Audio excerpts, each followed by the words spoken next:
Roll call, please. Alderperson Evans. Present. Hurt. Here. Barnes. Swanson. Here. Parker. Here. Pulis. Here. Healy. Here. And Mayor Harris. Present. Before we begin, clerk, please. Alderwoman Barnes gave notice that she would not be physically present for the meeting tonight due to illness and made a request to participate remotely under 5 ILCS 120-7, attendance by a means other than physical presence. Do I have a motion to allow Alder? Okay. Second. All right, first and second, all in favor say aye. Aye. All opposed? Thank you. Now, let us all please stand for the Pledge of Allegiance. And after that, please remain standing for a moment.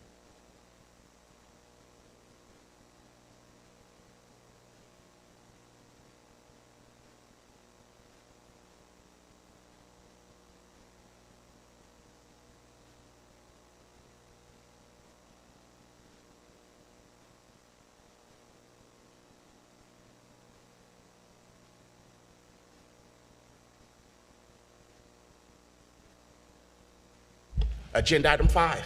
Vote to approve the agenda. Move to approve the agenda.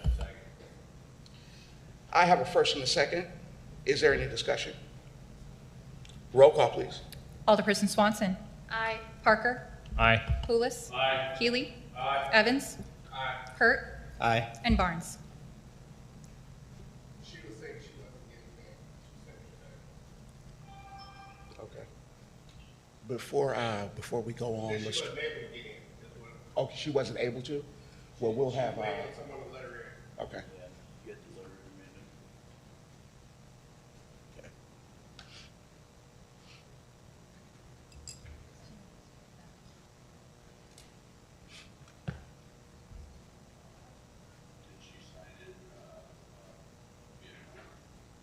Whoever created the meeting has to let her in. Because I created Randy's one, but Yeah. he was still able to get in. She said she can hear, but she's not thinking. Oh, Okay. So are you resending it to her? Or let her know Amanda is sending it.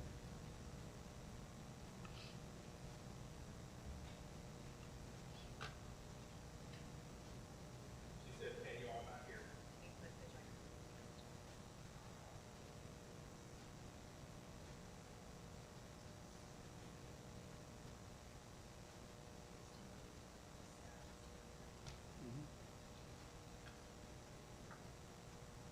Okay.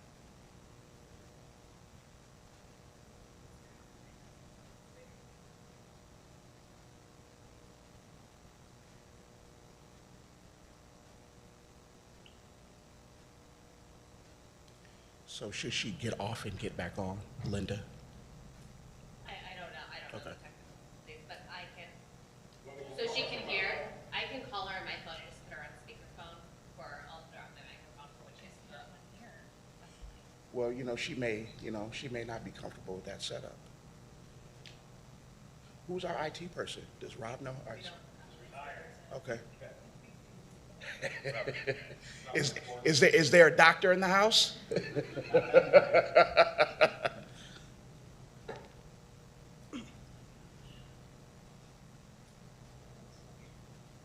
I just texted her, said, "Okay, please just call her." What'd she say? We're having difficulty with he's letting you in, but you can hear the meeting, right? Can I?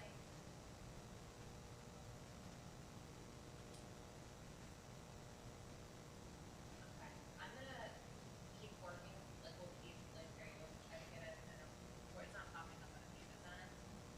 But I'm gonna put you on speaker, since you're trying to vote, still speak, and just have you on my speaker. Okay, alright, good. Okay.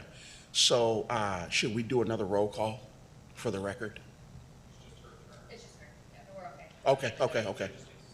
Okay. I mean, but was she present during the roll call? Linda, are you here? Okay. Yes. Okay, we're Okay. good. All right. Thank you. Okay.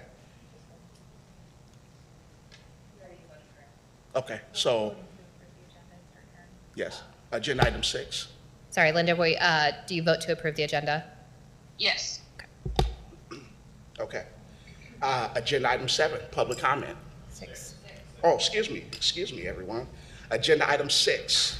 Proclamation declaring February 2026 Black History Month in the city of Rock Island. How could I forget that one?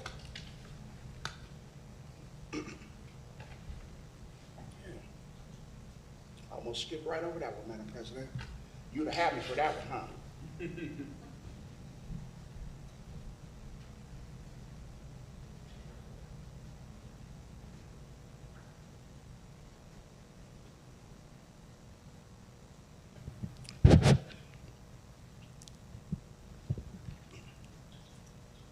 Good afternoon.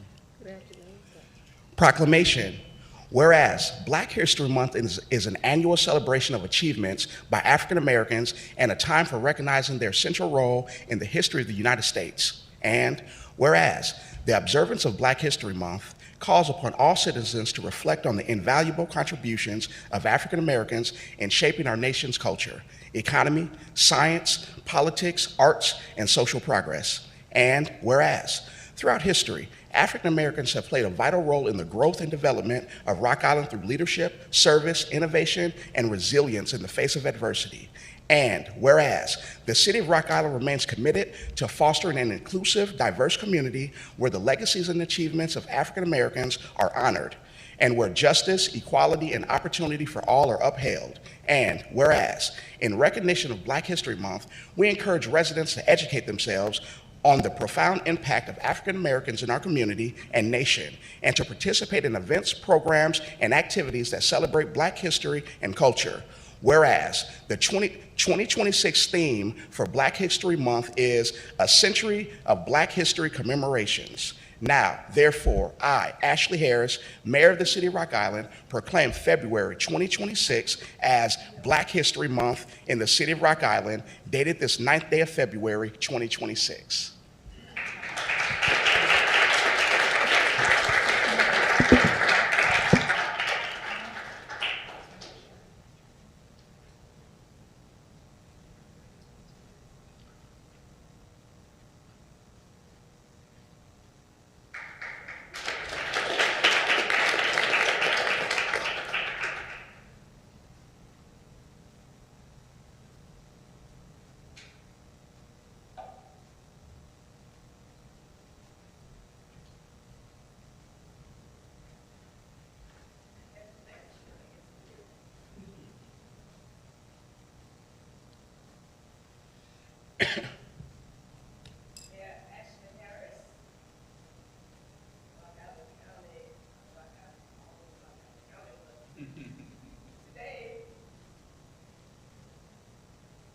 Sorry.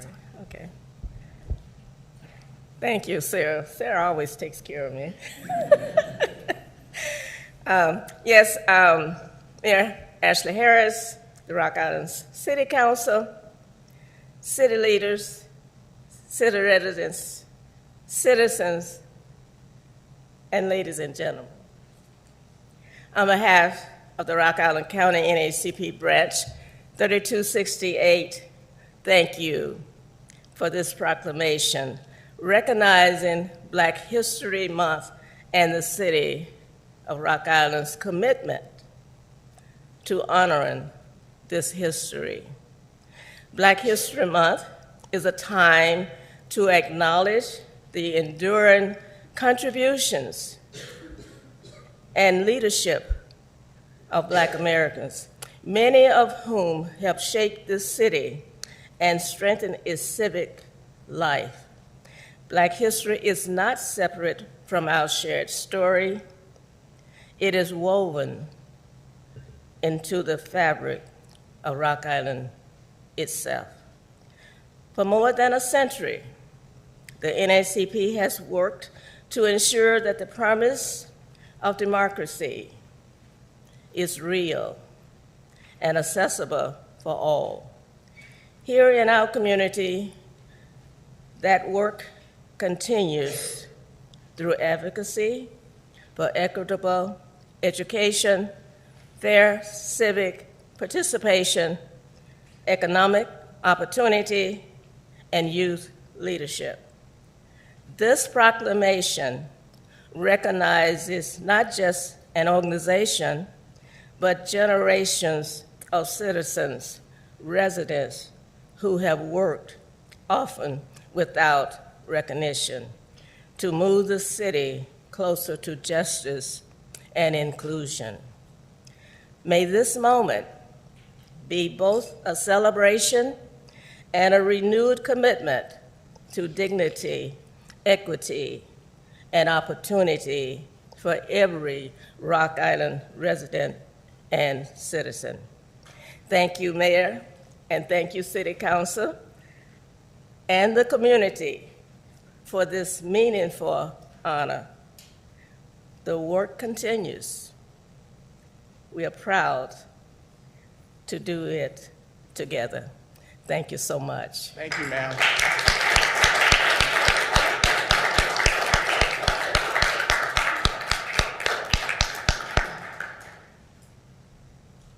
Agenda item 7, public comment. Thank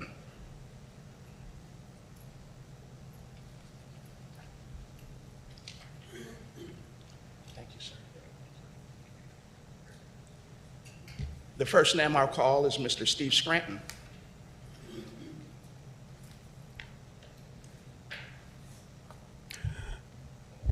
My name is Steve Scranton. I am a resident of the city of Coal Valley, Illinois. I want to thank the mayor and the council for the right to be able to make public comment here. I wanted to comment on the proclamation that we just witnessed. I am a current member of the executive board of the NAACP of Rock Island County, and in light of the attacks that we've all seen by the current administration on Black history and Black achievements, this proclamation by the city of Rock Island means a lot to the demographic and the community of all races, of the inclusion of the history. I would like to, one of the things that I have done for the past several years is I have helped Ryan Sadler and the Putnam Museum promote the Davenport Historic Civil Rights Bicycle Tour. They have trolley tours in the spring and summer, and they have bicycle tours in the fall. There are 10 stops, 8 miles of jaw-dropping history that has happened right within the city. Anybody who hasn't done it, we're joined by a river. I would like to help. I'd like to encourage you to participate in that. But what I would like to do is see if we can get traction with the mayor and the city council to be able to bring the same thing to the city of Rock Island. There is a lot of history, there is a lot of diversity, there are a lot of buildings. I would like to see if we couldn't get interest in be able to create our own historic civil rights tour or stops within the city of Rock Island. So as a child growing up, I was acquainted with, my father worked with Earl Hickman. Earl Hickman built the Hickman Recreational Center on 9th Street and 9th Avenue in the west end of Rock Island. I witnessed that being built, and in Earl Hickman's words, Earl Hickman was a man among men. He said, "I am building this building to be a racial mixer."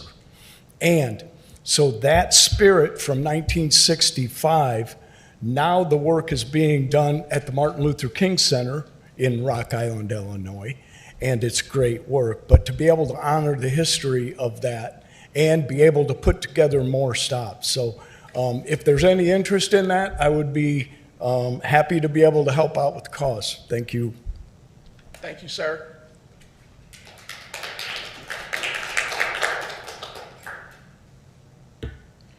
April Lindenberger.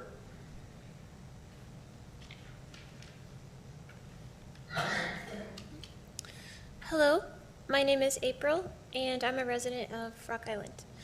I'm here today to speak on the upcoming ordinance vote for topic 9.a on today's agenda.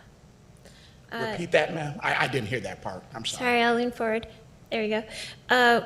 I'm here today to speak on the upcoming ordinance vote for topic 9.a on today's agenda. This vote is to deny a pedestrian crosswalk across 17th Street towards 19th Avenue. This is a request we put in after our close friend, also a resident of Rock Island, was hit by a car and killed walking across the street near his home. We feel we've been pulled in different directions on this. At first, we were told the Traffic Engineering Committee requested a traffic study from the Engineering Division. This study, however, contained no data about the intersections in question. We haven't heard anything with respect to crash or accident history, vehicle speed analysis, or any proposals for another type of solution that might improve safety in the area. Indeed, the report did not address any safety concerns. A person was killed.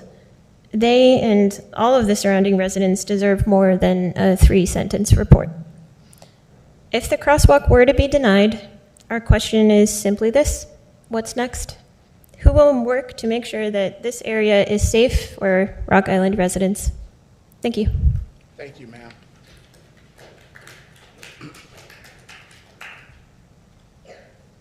Alex North.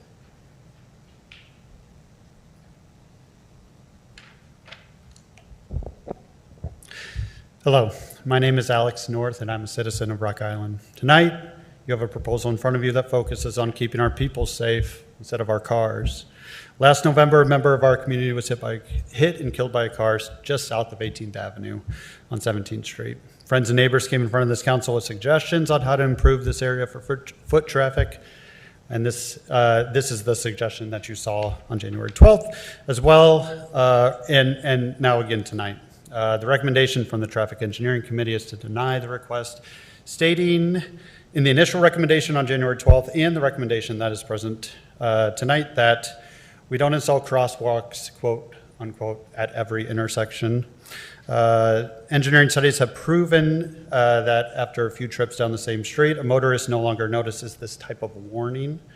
This intersection is at 19th Avenue. It's 400 feet away from the traffic-controlled pedestrian crossing at 18th Avenue and 17th Street. And if the goal is to cross the street at 19th Avenue, the recommendation from the committee is to travel an additional 800 feet by foot to reach the other side of the road. In response, we could point to the crosswalk further down 17th Street, right in front of the high school, that is currently 400 feet from a traffic-controlled intersection. We could also point out that the proposal seemed to offer an option at the 20th Avenue intersection, which is 850 feet away from 18th Avenue, which includes a bus stop and is located along the recommended east-west route published in the Rock Island Bikeways Plan from 2009 that exists to be consulted, I would assume, when deciding whether short-term proposals fit into the long-term vision of Rock Island, right? We could even point out that the Traffic Engineering Committee is accepting defeat with regard to driver inattention, stating that the cheap and apparently only solution of sign and paint has no effect on pedestrian safety while crossing our streets. But we're not going to point that out. I think we have other people that are doing that. Tonight, we're going to focus on how the treatment of this request reinforces the idea that Rock Island infrastructure and street design focuses solely on increasing traffic efficiency and quick access car storage at the expense of pedestrian and cyclist safety, giving a clear message to citizens that the only acceptable way of travel is by car. Looking at the city more broadly, 17th Street is a part of a collection of north and southbound streets that cut through primarily residential areas of our city. South of 18th Avenue, each of 9th, 17th, 24th, 30th, and 38th Street are primarily 44 feet wide, with 38th Street being a few feet wider. This 44 feet is split into one driving lane and one parking lane in each direction. Not only are the parking lanes very sparsely used, there's no demarcation between the driving lane and the parking lane. This results in effective driving lanes that are 22 feet wide, where 10 to 12 is recommended. And that gives an open road, freeway feeling for cars in an area surrounded by single-family homes. while making things very comfortable for drivers. It is well proven to have adverse safety effects due to increased speed, increased width of the road to cross itself, and a tendency for drivers to go on autopilot or increasing inattention. So what can we do? We could start by limiting parking to one side of the street for these main collector roads and appropriately delineating the parking lane. This could reduce the width of the road and encourage drivers to operate in their 10 to 12-foot lane, requiring more attention to their surroundings. If your immediate response is to argue that it's dangerous to have to cross the road after parking your car, I think that's the point. I'll wrap up by saying Rock Island is my home. It's not just where my house resides. It's where I grew up. It's where I chose to move back to with my family. It's where I'm a volunteer executive director of a nonprofit that's located in Rock Island.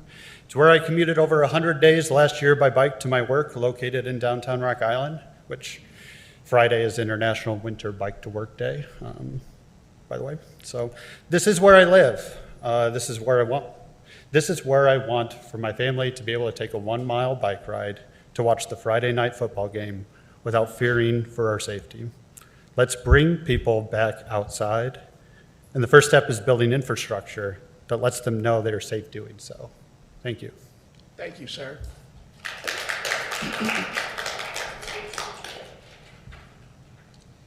Stephanie Richards.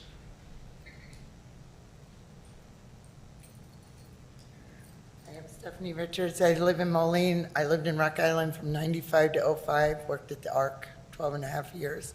I'm concerned about the people that don't have homes. I went down to 2000 3rd Avenue, I don't know what, the warming shelter with bottles of water this morning just to kind of get a sense of the problem. And 40-some people showed up. I had 40 bottles of water, I had 15 left, and several people didn't want one. And so that was 25 people that got a bottle of water from me today because I wanted to get a sense of a problem. And it seems like the ordinance, even though it was made in good faith, I believe, it's not going to solve the problem. These people don't have anywhere to live. It's cold, it's winter, people are getting hit by cars and killed, and I'm just gravely concerned for their welfare and their safety that shelter is a human right. Thank you. Thank you, ma'am.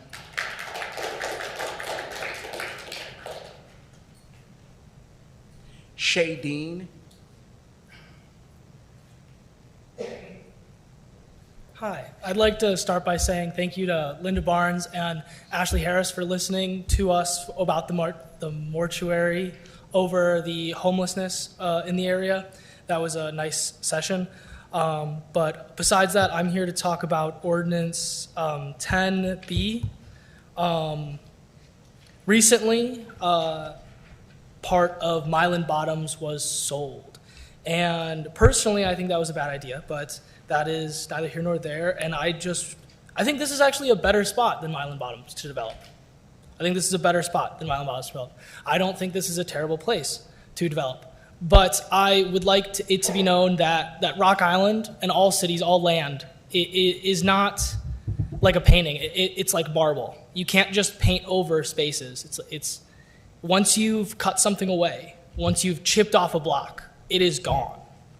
And I really, really hope that our city council is keeping in mind the green space of the future of Rock Island, and that while we are chipping away, we are keeping our conscious of what is necessary to be kept, keeping as much green space as we can, and keeping our city as healthy and safe as we can. Thank you. Thank you, sir. Amy Patton.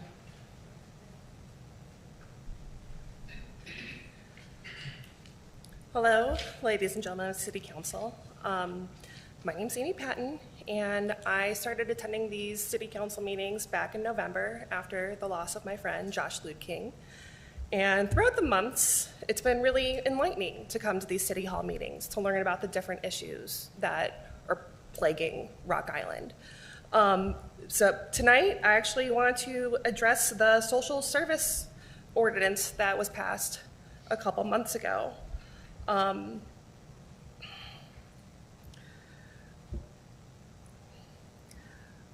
I believe we all want the same thing. We want Rock Island to be a safe, prosperous, and humane. But the social service ordinance passed in October is standing in the way of these goals. As it stands, the 1,000-foot barrier buffer requirement doesn't regulate services. It effectively zones them out of existence. When we map this out, there's almost nowhere left in the 11,000 acres for a new pantry or shelter to open. By capping shelters to 12 hours a day, we are legislating loitering. We are telling people they must leave at 7 a.m. with nowhere to go, which ironically creates a very downtown congestion that this council has sought to avoid. A couple things we can do would be maybe to reduce the buffer to 300 feet, sufficient for spacing, but not a total ban. Second, we can end the arbitrary 49-person cap and follow the fire code. If the building is safe for 60 people, we shouldn't force 11 of them into the streets.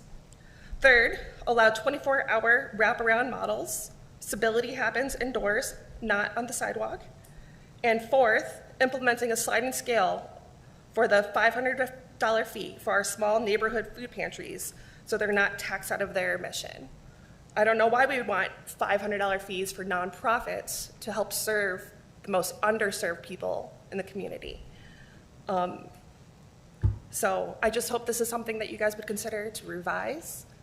The whole Quad Cities has the eyes on Rock Island, and I hope that Rock Island could be a leader for the rest of the Quad Cities and maybe even give advice, because I know going on Reddit, I did read why some people in Rock Island would be against this.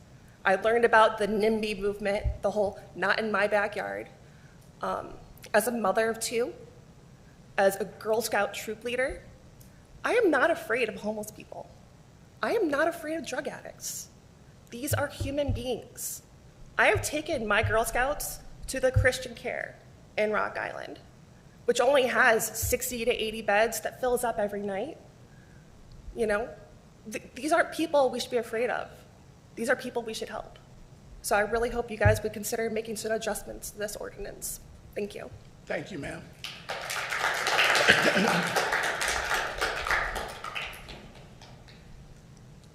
That will conclude public comment. We'll move on to agenda item 8, which is Update Rock Island.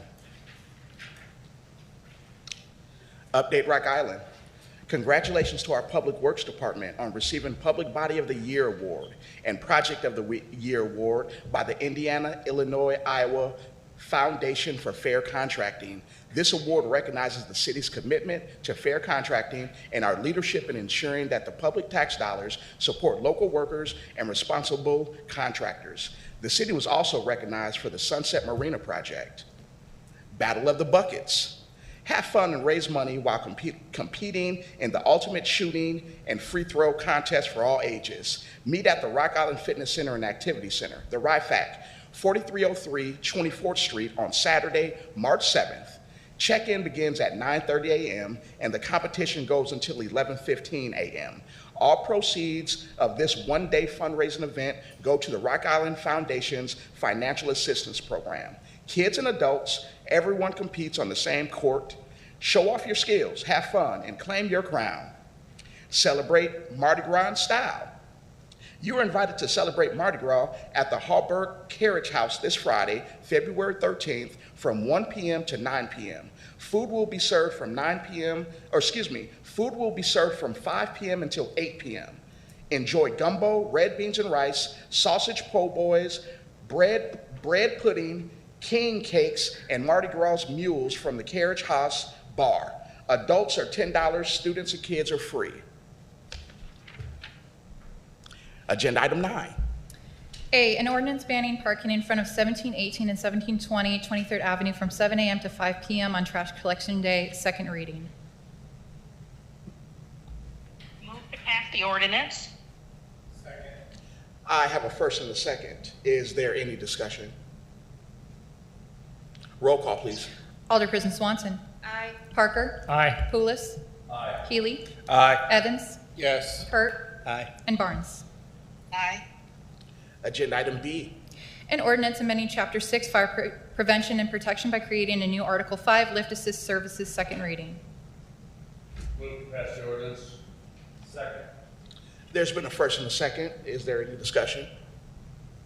Roll call, please. Alderperson Swanson. Aye. Parker. Aye. Pulis. Aye. Healy. Aye. Evans. Yes. Hurt. Aye. And Barnes. Aye. Agenda item C. An ordinance providing for a property purchase at 902 11th Street for $50,000 plus closing costs, second reading. Motion to pass the ordinance. Second. There's been a first and a second. Is there any discussion? Clerk, please call the roll. Alderperson Swanson. Aye. Parker. Aye. Pulis. Aye. Healy. Aye. Evans. Yes. Hurt. Aye. And Barnes. Aye. Agenda item 10. A report from the Traffic Engineering Committee regarding a request from Amy Patton to install a pedestrian crosswalk on the 1900 block of 17th Street, first reading. Motion to deny the request. Second. I have a first and a second. Is there any discussion? Yes. Can you guys hear me okay? Yes.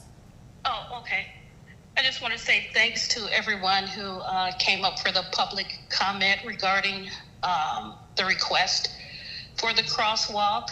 And I do live off of 17th Street, so I travel that on a regular basis.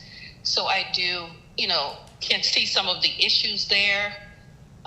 As far as the crosswalk, I would agree with engineering that that's probably not the safest measure for that area. However, things that I have identified, and I think Alex may have mentioned also, is possibly no parking between 18th and 19th. So maybe staff can look at that over the next 6 months to consider if that's something feasible to do to make it provide more visibility in that area. And then also another thing that Mr. North had brought up was the 2009 Rock Island Bikeway Plan, and it included that area as a recommendation.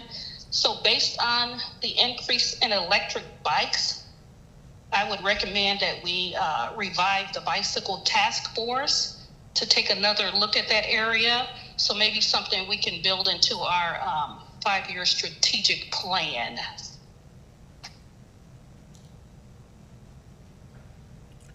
Okay, thank you, ma'am.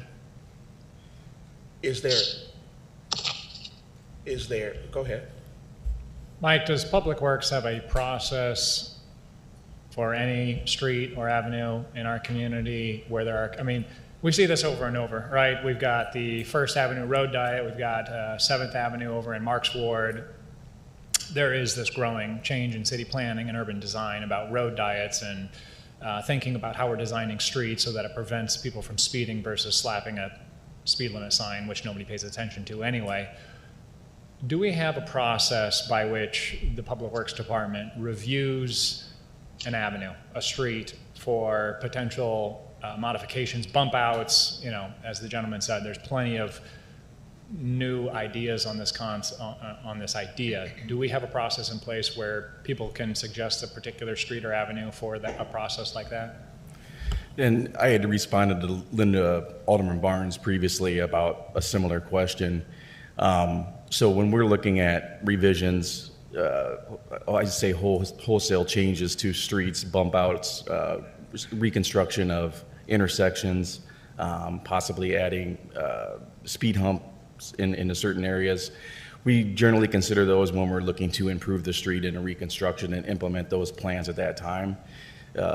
It's sad to say, but it's true. The fact that we're balancing an issue with, we have streets that are failing, that need complete reconstruction, they're in terrible condition now, or do we look at the fact of doing some striping and bump outs and investing in dollars into streets that are in acceptable condition and are functioning properly? And so that's the thing, that's the process that we're looking at currently. We need to improve on that, but again, and we are looking at it was mentioned 38th Street. We are looking at restriping that area. We had a gentleman come late last year, had a car hit a parked car there because of the lane lines, and so we are looking to implement some of those changes, and those will be looked at for 17th, 30th, 38th Street, the streets that were just mentioned. So it's a balance, and we need more funding to be able to do everything that's needed. Yeah, with respect to the street maintenance utility fee that we added a year ago or whatever it's been now, it's my understanding that each ward sort of has a budget that revenue generates for Public Works to use within each ward so that the revenue is distributed equitably across the city. Could alder people, I mean, yeah, we have limited resources. Do you fix a crumbling street, or do you add bump outs to improve 17th Street in this particular example? I mean, frankly, that to me, that's a policy decision, you know, alderperson decision. Could alder people weigh in with the pot of money that the street utility or street maintenance utility fee generates to say, I want to prioritize improving safety for major corridors, or I want to prioritize replacing, you know, crumbling streets? Can we weigh in? Yeah, absolutely. We always welcome the input from the council. In discussions through email with Alderman Barnes, we talked about discussing this in the strategic planning as part of that process as well. So we always welcome that. I can say that some of the street funding that we are collecting is going towards our capital projects this year to help offset some funding gaps that we have in that. So some of that funding is being used to go towards, say, arterial streets and 20th Street resurfacing because of the funding that's needed. So yes, we are bringing additional money, but additional money is needed for projects that we already have. So again, it's finding that balance and getting the most done that we can with the dollars we have. So, Mr. North and you both mentioned a speed bump. Could it be that simple? No, well, I wish it was. We have a speed hump policy that's generally for residential areas, streets that are below 5,000 cars a day, which this street is over almost 6,000 cars, 7,000 cars a day that we're talking about currently. But we have installed one speed hump in a residential area to assist with speeding, pedestrian awareness. So those are things that will be looked at other streets, but not necessarily for the agenda item that's on the agenda tonight. The difference, so 5,000 cars or less would be ideal for a speed bump, but this area is a little over 6,000 cars? Approximately 7,000 cars a day. That's still relatively close, and I bring it up because it's too close, because they're in here, they're not speaking on a near miss, they're speaking on an accident that already happened. You know, they already had a friend that passed away. So for that to be very, very close to qualify for a speed bump, I would side with us not wanting an accident to happen again, you know, as opposed to not putting a speed bump in because it's, you know, a couple thousand cars a day out of spec. So, yeah. I mean, the issue, we've had a request for 24th Street and I think the 2200 block for speed humps on 24th Street. It was close to that number, daily ADT traffic. Mm-hmm. The council ultimately denied that because that's a ambulance route. Fire trucks, police use that daily and they're rushing to calls. And so that would be very similar for 17th Street with putting the speed humps there. As you've got emergency personnel responding to calls day in and day out on those arterial streets would impede on their response. So if anything, is there anything that the city can do to show a gesture that we do want to try to make this area a little bit safer? Maybe we can't do this, that, or the other, but we do realize that there's a risk here and we're trying to address that. Is there anything formally or informally that we can do? Yeah, we're going to continue to look at other options. But again, what we have on the agenda tonight is our staff recommendation. Again, we feel it's best to send, and I welcome Mr. North's comments about the other intersection at closer to 25th Avenue. That's the crossing that he's referencing that goes to the stadium for the high school. There's a crossing there. I think that's been there since early 2000. I wasn't involved in the process. Matter of fact, I looked today because I thought that would probably be brought up. And unfortunately, we can't find any records of that being approved before 2000, going back from traffic engineering documents. So that is in a school zone. So the 23rd to 25th Avenue is a school zone. It has speed limit 20 when children are present or on school days. But again, there has been a pedestrian hit at that crossing too, and it's an unsignalized intersection. So that kind of goes back to what we're saying about this approval is those are unsafe. That really should be evaluated on whether that crossing should stay as well. So that'll be part of our evaluation process moving forward. So would that be an area to where we can put one of those police your speeding signs up? Just We've had radar signs if the chief of police wants to talk about that, but we can rotate those in and out. Again, we talked about visual clutter with signs. Those are getting pretty common, right?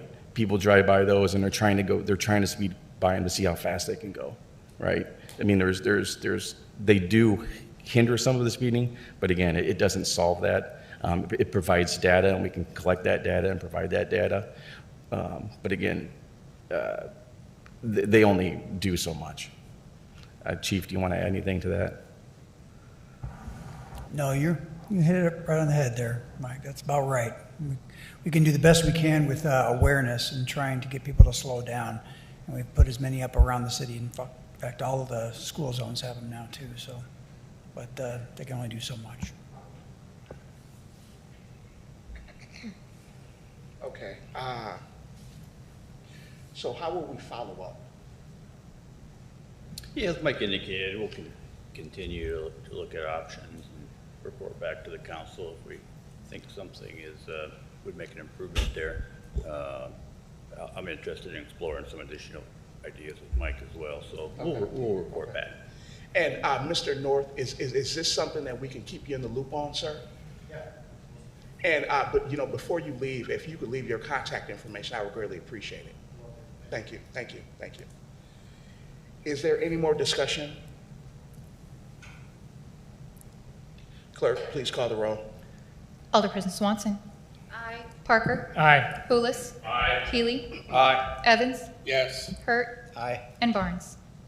Aye. Sorry, was that an aye or a nay? That's aye, Thank you. Specifically for the crosswalk. Okay. Agenda item B. Report from the Community Development Department regarding a city-initiated rezoning request from a C2 Nature Conservation District to I-1 Light Industrial District for various properties, first reading. Motion to postpone this until the second meeting in March so that we can get some more information on this. Second. I have a first and a second. Is there any discussion?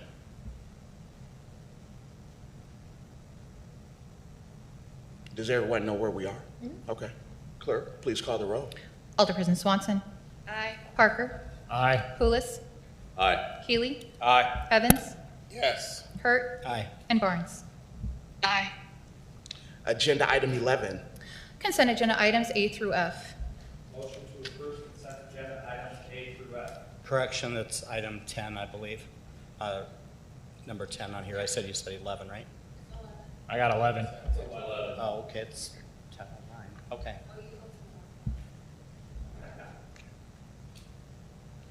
Does everyone know where we are? Okay. Now I do.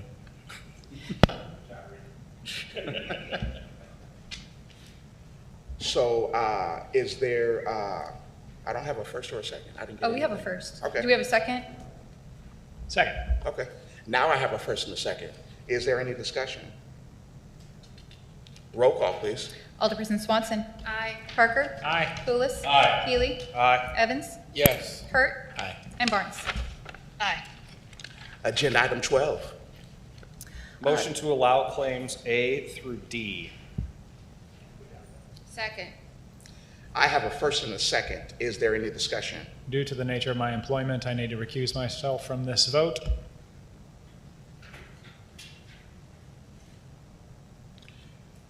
Roll call, please. Alderperson Swanson. Aye. Poulos. Aye. Healy. Aye. Evans. Yes. Hurt. Aye. And Barnes. Aye. Agenda item E. Claims E through I. Motion to allow claims E through I. Second. I have a first and a second. Is there any discussion? Move to remove item 4 from the, F, thank you. I don't know why I just said 4. Item F from the consent agenda or the claims to be discussed separately. There's been a first and a second. Is there any discussion? Roll call, please. Alderperson Swanson. Aye. Parker. Aye. Pulis. Healy. Evans. Yes. Hurt. Aye. And Barnes. Aye. So are we coming back to F now? Okay. So now, No. now we're going to J. we're going to. EGHI. Yeah. Motion to allow claims E, G, H, and I. Second. I have a first and a second. Is there any discussion? Roll call, please. Alderperson Swanson. Aye. Parker. Aye. Pulis. Healy. Aye. Evans. Yes. Hurt. Aye. And Barnes. Aye. Agenda item J. F. Oh, now we go back. Okay. All right. Agenda item F. Report from the Public Works Department regarding payment to Mid-American, Rock Island, Illinois, to relocate the primary electrical equipment at the 2932 24th Street Water Tower in the amount of $35,707.02. Move to approve the claim. I have a first and a second. Is there any discussion? Mike, why are we paying Mid-American to move their equipment? I'd have to follow up with staff more on this item, honestly. I do know that there was some easement issues related to the power, and so that was part of the reason. So we had to create an easement for that area. But I would need to follow up with staff more on that. Is this part of the conversation? I think that you've been CC'd on some emails, and Todd, maybe you can chime in if you're aware, maybe you, regarding some difficulties that we're having with Mid-American about how they're being very uncooperative when improvements need to be done near their facilities, that they're just taking no responsibility for moving their stuff and making owners pay them to move their equipment. I'm thinking of Sacred Heart in my ward. Is that what this is? Yeah, I'd have to find out more details about it as Are you asking if this is similar to the Sacred Heart Yes. issue? Yes. Similar, yes. Yes. Have we made any progress? I know we were looking, there was an email saying that we would consider regulations, municipal regulations for the utility, which may be challenging, but have we looked into that anymore? Not in any real depth. Oftentimes, who's responsible for moving utilities will either be outlined in the franchise agreement or in some separate agreement for facilities. So I'd kind of assumed that was what was true in this case, but we can find out more information about it. How old is our agreement? I'm not sure if this has a separate agreement or it's part of the franchise agreement. Do you know, Mike? I don't. You know when the franchise agreement was last done? It predates me. I want to say it was in the last 4 to 5 years, but I could be wrong. Okay. All right. I mean, I don't appreciate spending $35,000 worth of taxpayer dollars because Mid-American can just ignore an email, right? So I encourage staff to follow up on this.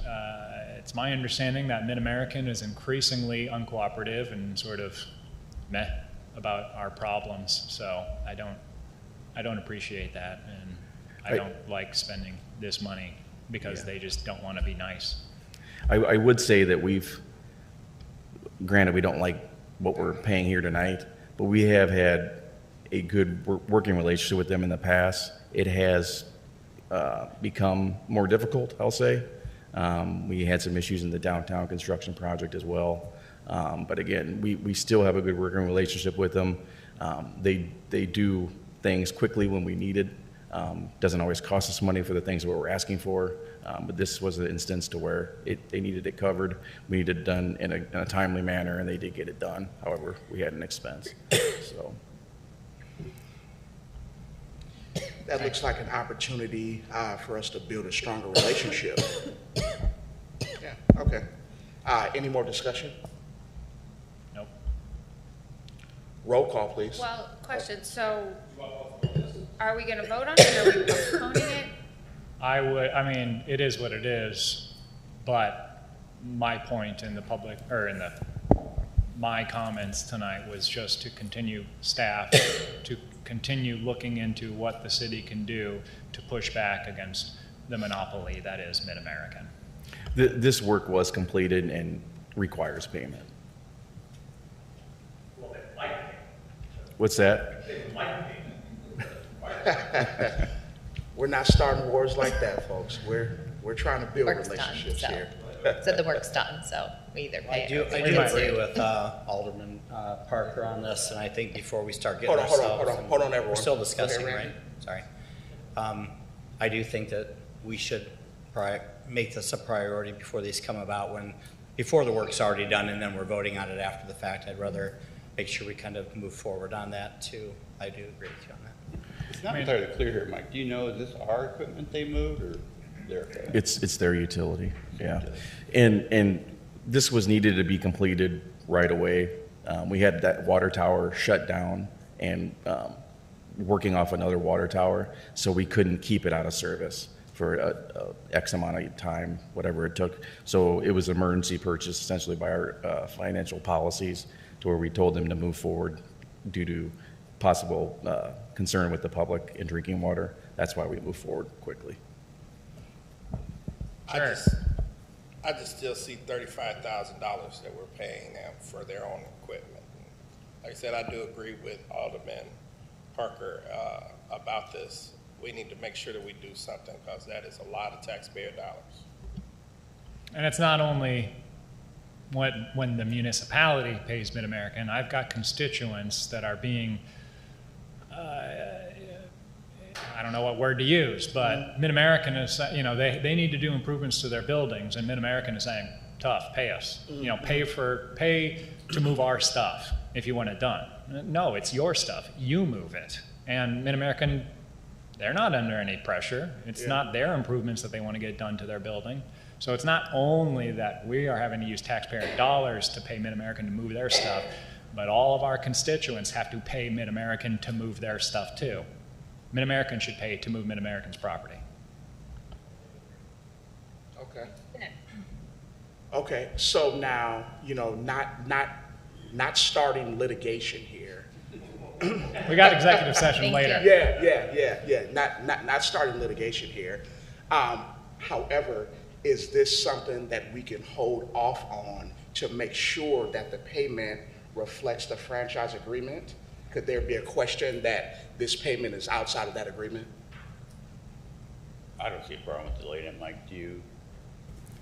It was within the parameters of the agreement, yeah. Okay, well, let's proceed then. I made the motion to pay it because we got to pay it. We said we're going to pay it, we're going to pay it. But moving forward, let's address it. Understood. Any more discussion? Roll call, please. Alderperson Swanson. Aye. Parker. Aye. Pulis. Aye. Healy. Aye. Evans. Yes. Hurt. Aye. And Barnes. I'm going to give the long no vote on it. Agenda item J. Report from the Police Department regarding a purchase in the amount of $13,345 from Magnet Forensics for an investigative tool known as Gray Key. Move to approve the purchase. There's been a first and a second. Is there any discussion? Roll call, please. Alderperson Swanson. Aye. Parker. Aye. Pulis. Aye. Healy. Aye. Evans. Yes. Hurt. Aye. And Barnes. Aye. Agenda item 13. A report from the Community Development Department regarding the 2026 Art Services Agreement with Quad City Arts. Move to approve the agreement and authorize the city manager to execute the agreement subject to minor attorney modifications. Second. I have a first and a second. Is there any discussion? I need to recuse myself from this vote. Roll call, please. Oh, hold on. Yes, is there anybody here from Quad City Arts? Can you come out and just kind of talk a little bit about what you do for the city of Rock Island? I think citizens would be curious to know. Thank you. Good evening, Council, and thank you so much, and good evening to Rock Island. My name is Ben Goujon. I am the Director of Community Engagement at Quad City Arts. And with this art services agreement, this is an agreement we have with the City of Rock Island in order to provide a lot of the services that we do. Primarily, this service agreement is aimed at the Public Sculpture Program, which Rock Island participates in, also our Metro Arts Youth Program, and our Chalk Art Fest, which is hosted in Schwiebert Park in downtown Rock Island. The Public Sculpture Program, we bring 4 different sculptures every year to 4 locations in downtown, or not in downtown, but in Rock Island, Longview Park, 5 Points, the Southwest Library, and the Downtown Library. Our Chalk Art Festival, which is in its 10th year this year, and we're very excited about, last year brought in over 7,000 people to downtown Rock Island, the end of May, beginning of June, for a really wonderful community event that supports over 200 artists to create really incredible chalk art. And then our Metro Arts Youth Program employs 30 youth ages 15 to 21 from around the Quad Cities, including many, many Rock Island youth, to create public art around the Quad Cities. Last year's piece in Rock Island was over at Lonnie Ray's Academy on the west side of Rock Island. They created about a 1,300 square foot mural with 10 youth apprentices. And it was just this really great, really wonderful piece of community engagement and involvement. So that is the kind of core of the art services agreement, is funding those services. We did have an increase this year because the Metro Arts portion of the agreement typically covered about $5,000 of one of those projects. Those projects cost between $11,000 and $13,000 to complete. So those funds were bumped up a little this year to help cover the cost of the Metro Arts project. Thank you very much. I just thought that would be good information for any of those people that might be listening, and we appreciate you. Thank you. Thank you, sir. Thanks for all you do.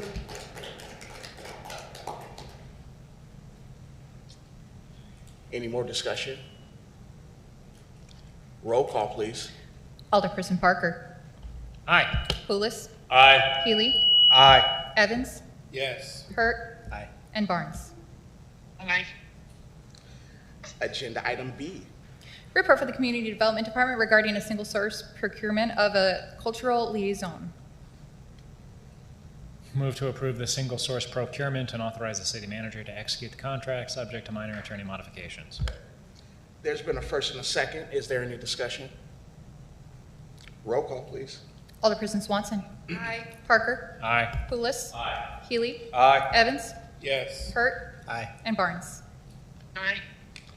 Agenda item 14. A, report from the Community Development Department regarding properties on the northwest corner of Route 92 and Andalusia Road.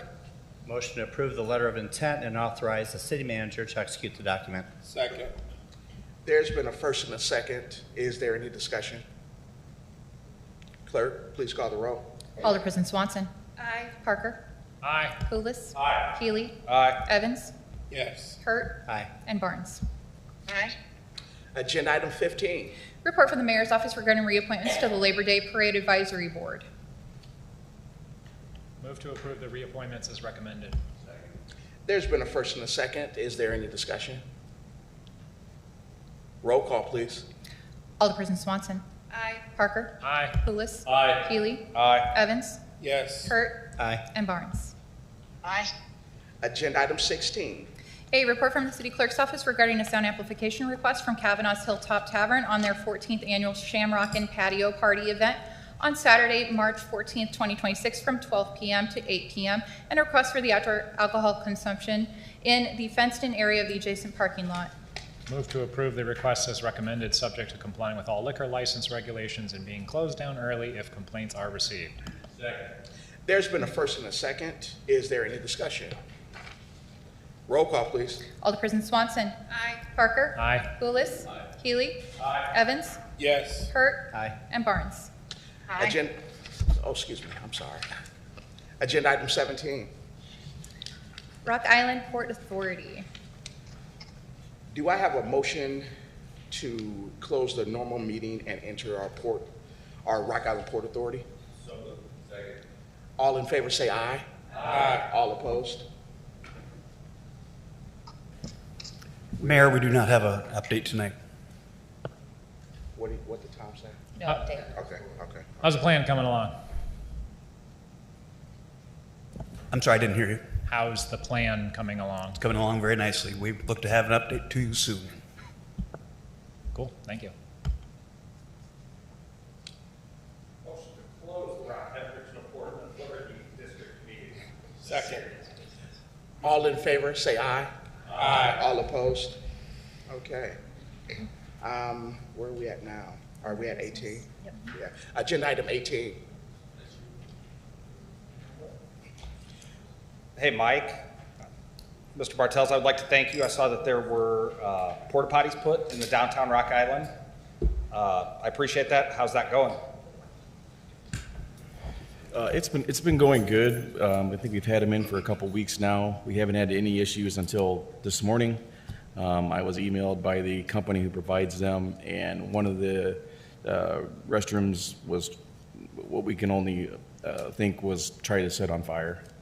The urinal inside it was completely melted, and so they have to replace that unit. But other than that, that's the only issue we've had since they've been installed. Mike, Sorry I asked. Oh, sorry. Did you have something else? Are we gonna have to pay for that? I don't believe so. They're going to let me know tomorrow. I spoke with their supervisor today. I don't believe we're going to. If we have to replace it, I would recommend that we only leave the one unit there and not replace it with the second. Well, personally, if we have to replace them, it costs more than what's costing us to put them down there to begin with. Wouldn't it be, almost might be worth pulling them both if it's costing us more if these future events continue. I'm not saying that's what we do, but I guess we'll wait to see what they come back with on what there's cost. Was it the big one or the small one? I'm sorry, I couldn't hear you. Was it the big one or the small one? I believe it was the big one, the ADA accessible. I do have something real quick to respond to a public comment that was made a little bit ago. And I guess I'm bringing this up because we're always, there's a lot of things that come out, a lot of misinformation. And we had someone during public comment talk about the social service ordinance.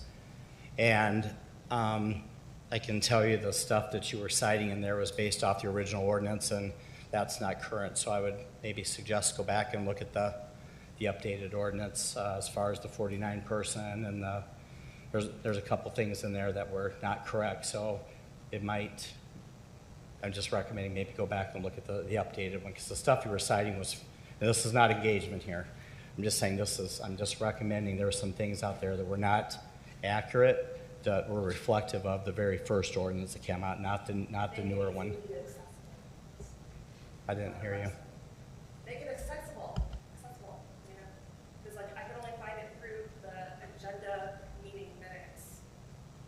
So there's a website that you guys put all your ordinances on, but none of this stuff was on it. It's only updated every 6 months.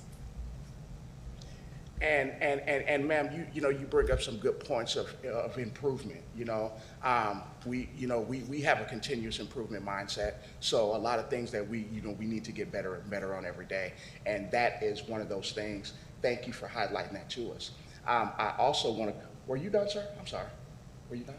No, I was done. I just wanted to make sure that because we're hearing the comments to us about certain things, but there were some inaccuracies there, and I wanted to just basically state that was not all of those are correct. So, I mean, if you needed a copy, I'm sure you could call the city clerk's office and they could get you an updated copy or something. I know. I'm not debating. I'm just saying. Excuse me. Yeah. Can I go? Yes, go ahead. Or can we move on? Okay, I'm gonna move on. Is that okay? Okay.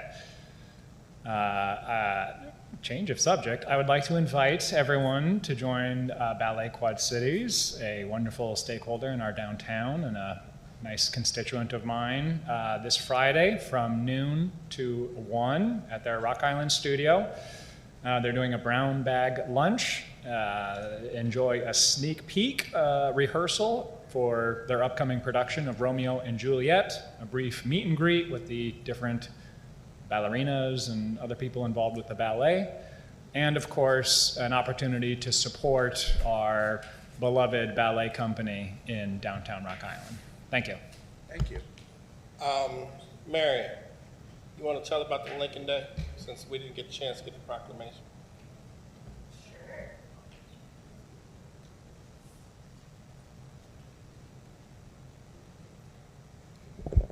Hello, everyone. I just wanted to announce our Lincoln Day dinner for the Rock Island County Republican Party. It is February 22nd. All are invited. We will have a lot of the candidates there, so you can get a chance to see what their values are and their stances. We will also have guest speaker Jeannie Ives.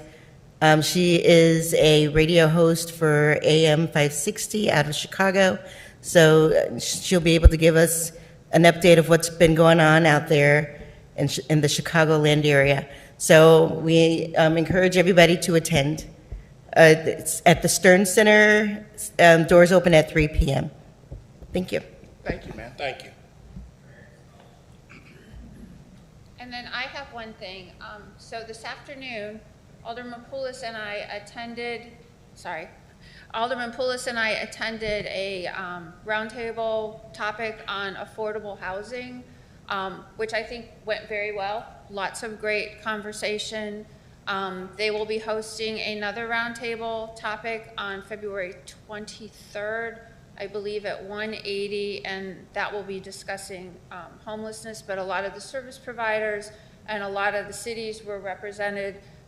So I just want people to know that there are ongoing conversations in the city regarding all types of things, affordable housing, homeless situation, just lots of topics. So I don't want people to think that, as has been reported, that we're kind of closed-minded, but we are looking at options. We are talking through a lot of things, and it was a very good conference this afternoon. Adding to that, it was kind of interesting that some of the suggestions that were made are already in implementation by the City of Rock Island. Good.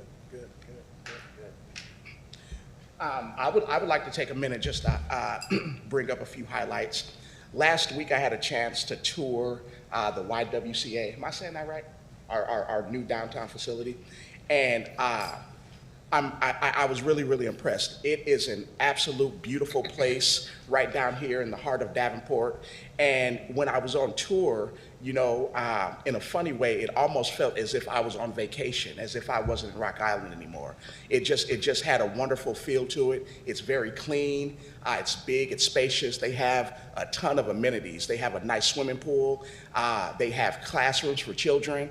Please check them out. It is a staple in the downtown area, and they're here for us. It's just a small example of major investments staying committed to the community. So I want to give a shout out to them, and I appreciate them allowing me to go on a beautiful tour.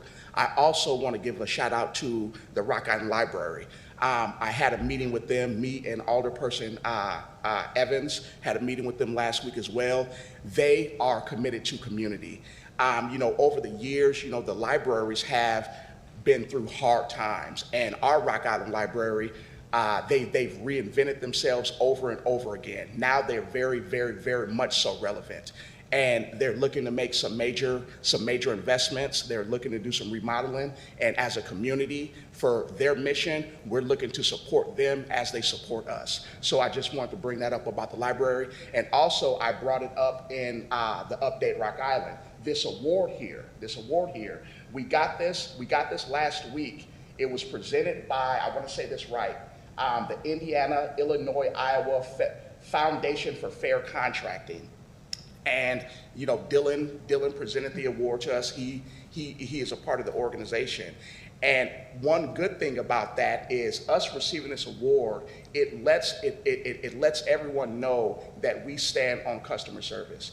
And we're looking to receive awards, be award worthy for all sections of the city, from small business to big business, to public safety. We are looking to do whatever we need to do to win some awards in the public eye, professionally and informally. So I want to thank the Federation. I want to thank the council. I want to thank the Public Works Department, because without them, we wouldn't have had the execution to even receive this award. And I want to give another special acknowledgement to Mr. Mike Bartels, the department head. I didn't get as much time during the State of the City to address the Public Works Department like I wanted to, but they are just as important as our fire and police station, our fire and police force. And I just want to make a public acknowledgement of your work and the dedication of the men of valor that support the department. So thank you, guys. Thank you, Mayor. I just want to add, go ahead, you want to give them applause?